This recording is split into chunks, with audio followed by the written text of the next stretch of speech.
Hello friends, welcome to our coaching channel. आज के इस वीडियो में हम लोग प्रतिलोम त्रिकोणमितीय फलन पार्ट 3 देखेंगे। बेटा, प्रीवियस दो वीडियोज में हमने tan इनवर्स फंक्शन और cos इनवर्स फंक्शन का डोमेन और रेंज देखा। आइए आज tan इनवर्स x फंक्शन का डोमेन और रेंज देखते हैं। तो फ्रेंड्स, हमें मालूम है कि tan x फंक्शन जो है ये sin x upon cos x होता है। अब आपको मालूम है कि ये परिमेय फलन हो गया P अपॉन Q, और इसके लिए शर्त बनती है Q नॉट इक्वल टू 0, यानी cos x not equal to 0। अब हम लोगों को मालूम है कि cos x जो है 90 के विषम गुणांकों पर 0 होता है, यानी कि 90 पर 0 होता है, 270 पर 0 होता है, -90 पर 0 होगा, 450 पर 0 होगा, या फिर माइनस का 270 पर 0 होगा, यानी odd multiples of pi by 2। 90 के विषम गुणांकों पर cos 0 होता है, ये बात हमें मालूम है।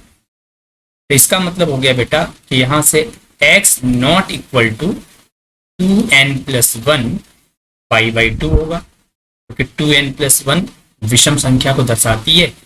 तो 90, 270, 450 या -90, -270, इस तरीके से हमें बिंदु मिल जाएंगे।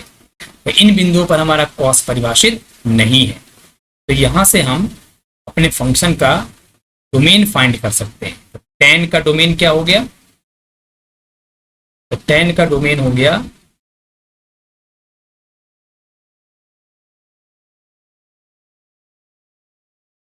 tan x फंक्शन का डोमेन हो गया बेटा r - 2n+1 पाई बाई 2।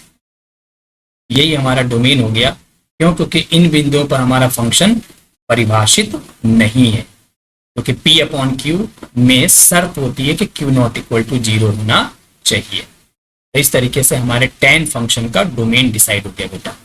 अगर हम tan फंक्शन का ग्राफ देखें,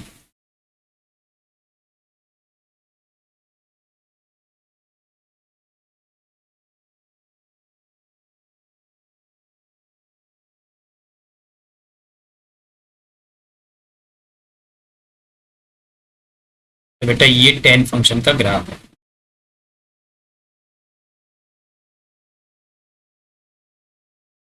ये 0 है, ये पाई बाई 2, ये पाई, ये पाई बाई 2, माइनस का पाई बाई 2, माइनस का पाई, माइनस का 3 पाई बाई 2 एंड सो ऑन, पीछे -इन्फिनिटी तक, और आगे ही जाएगा +इन्फिनिटी।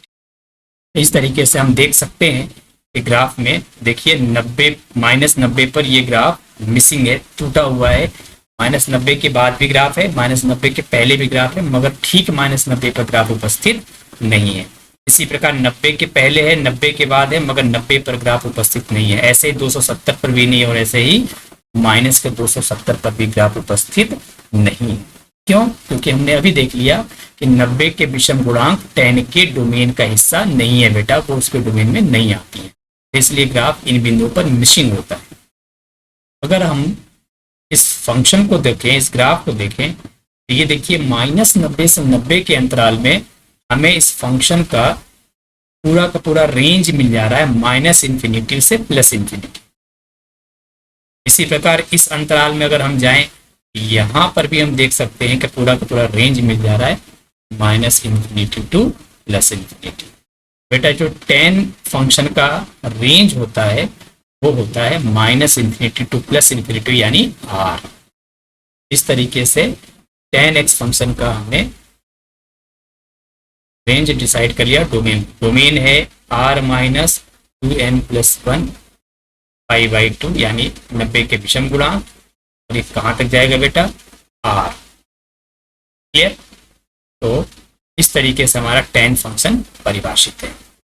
अब अगर हम tan इनवर्स फंक्शन की बात करें, तो हमें मालूम है कि tan इनवर्स फंक्शन के लिए डोमेन और रेंज को बेटा हम पलट देंगे। अब अगर हम ग्राफ को देखें ध्यान से, तो आप देख सकते हैं कि इस अंतराल में भी हमें पूरा का पूरा रेंज मिल रहा है, इस अंतराल में भी रेंज मिल रहा है, आगे ऐसे और पीछे भी इस तरीके से हमें प्राप्त होगा। यानी मैं कह सकता हूं कि -π/2 से π/2 के अंतराल में मुझे r मिल जाता है, या फिर π/2 से 3π/2 के अंतराल में भी मुझे r मिल जाता है, या फिर -3π/2 से -π/2 के अंतराल में भी r मिल जाता है। और इस तरीके से ऐसे इनफाइनाइट नंबर ऑफ ब्रांचेज मिलेंगी। आपको याद होगा बेटा, साइन और कॉस के केस में भी हमने देखा था और हमने कहा था कि इनको हम क्या कहते हैं, ब्रांचेज कहते हैं, क्योंकि प्रत्येक शाखा में tan x फंक्शन अपना पूरा का पूरा रेंज कवर कर रहा है, तो ये सब हमारे फंक्शन की ब्रांचेज कहलाएंगी। अब अगर हम इनवर्स फंक्शन करेंगे तो इनवर्स में हमें सिखाया गया कि डोमेन रेंज हो जाता है और रेंज डोमेन हो जाता है, यानी ये फंक्शन पलट जाएगा। तो पलट करके ये कैसा हो जाएगा बताइए? पलट देंगे बेटा इसको, तो R2 -π/2 π/2 में परिभाषित हो जाएगा, या फिर R2 π/2 3π/2 में परिभाषित होगा, या फिर R2 -π/2 -3π/2 -π/2 में परिभाषित होगा। और ऐसे और भी बहुत सारी शाखाएं बनाई जा सकती हैं, क्योंकि ये सब हमारे tan फंक्शन की ब्रांचेज हैं। तो बेटा जब रिवर्स करेंगे तो फंक्शन यहाँ से यहाँ परिभाषित होगा, या फिर यहाँ से यहाँ परिभाषित होगा, या फिर यहाँ से यहाँ परिभाषित होगा। क्लियर? अब ऐसे अनंत ही शाखाएं पॉसिबल हैं और ये सब के सब सही है। तो हम फिर tan इनवर्स x फंक्शन का डोमेन और रेंज डिसाइड कैसे करेंगे? डोमेन R हो गया, बट रेंज के लिए ये शाखा भी वैलिड है, ये शाखा भी वैलिड है और ये शाखा भी वैलिड है। बेटा ऐसे अनंत शाखाएं संभव है, तो हम इसका रेंज कैसे बताएंगे, हम इसका आंसर कैसे करेंगे? क्योंकि हर व्यक्ति फिर अलग अलग शाखा का चयन कर सकता है। तो इस प्रॉब्लम को दूर करने के लिए कॉन्सेप्ट आया मुख्य शाखा का, प्रिंसिपल वैल्यू ब्रांच का। ऐसा मुख्य शाखा का कॉन्सेप्ट हमने साइन इनवर्स और कॉस इनवर्स एक्स फंक्शन के लिए भी देखा था। तो जैसा कि मैंने आपको बताया था कि मूल बिंदु के पास वाली शाखा को हम जनरली मुख्य शाखा के रूप में चयन करते हैं।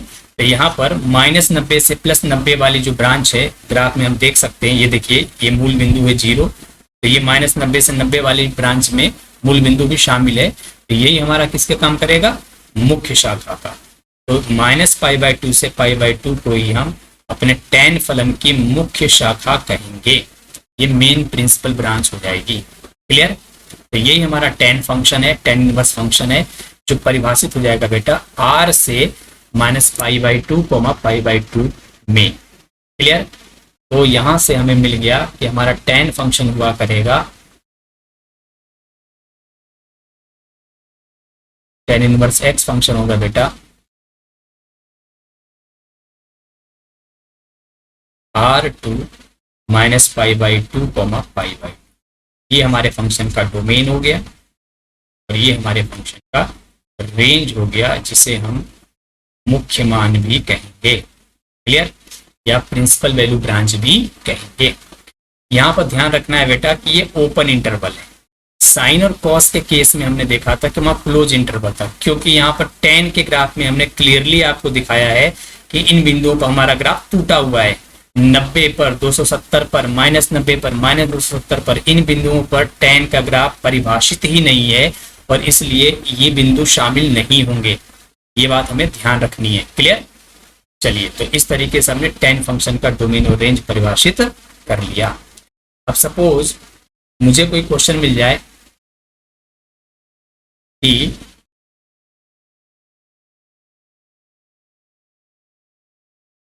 tan इनवर्स √3 का मुख्य मान ज्ञात करो। तो बेटा हम क्या करेंगे, लेट इसको हमने y एज्यूम कर लिया, ये हो गया tan y इक्वल्स टू √3 और √3 को मैं लिख सकता हूँ tan π/3। अब π/3 जो है ये बिलोंग्स करेगा हमारे दिए हुए मुख्य शाखा के इंटरवल में, मेन ब्रांच में, यानी -π/2 से π/2 प्रिंसिपल वैल्यू ब्रांच में ये पड़ता है। और इसलिए मैं बोलूंगा कि हमारे y इक्वल टू जो है बेटा हमारा जो आंसर होगा वो हो जाएगा π/3। तो ये ध्यान रखना है कि जो भी आंसर आएगा वो मुख्य शाखा में ही होना चाहिए। क्लियर? सपोज